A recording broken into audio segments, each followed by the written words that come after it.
ذبح اضطراری کی اس صورت میں گنجائش ہے کہ جب جانور واقعی قابو سے باہر ہو جائے. ایسا نہ ہو کہ جانور فقط ہاتھ سے نکل گیا اور قابو سے باہر نہیں ہوا. جانور پر قابو پانا ممکن ہے، اس کے باوجود بھی ذبح اضطراری کو اختیار کیا گیا، تو ایسی صورت میں ذبح اضطراری کی اجازت نہیں ہے.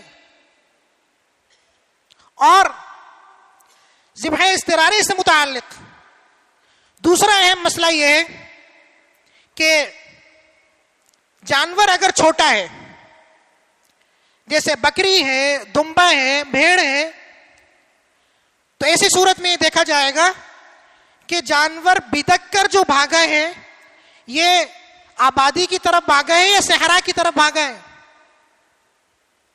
اگر آبادی کی طرف بھاگا ہے تو ایسی صورت میں ذبح اضطراری کی اجازت نہیں ہے. وجہ اس کی ہے کہ آبادی کے اندر 25 طریقے ہو سکتے ہیں اس جانور کو قابو کرنے کے، اور جانور بھی چھوٹا ہے اور وہ جانور اتنا ضرر رساں بھی نہیں ہے. تو آبادی کی طرف اگر یہ جانور بھاگا ہے تو ایسی صورت میں ذبح اضطراری کی اجازت نہیں ہے. لیکن اگر صحرا کی طرف بھاگا ہے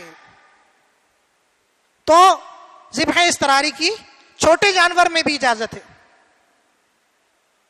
اور تیسرا مسئلہ یہ ہے کہ جانور اگر بڑا ہے، مثلا گائے ہیں، بیل ہے، بھینس ہے، اونٹ ہے، اگر بڑا جانور بے قابو ہو جائے تو چاہے وہ آبادی کی طرف بھاگے چاہے وہ صحرا کی طرف بھاگے، اگر یہ لگتا ہو کہ اس پر قابو پانا ممکن نہیں ہے تو دونوں صورتوں میں ذبح اضطراری کی اجازت ہے.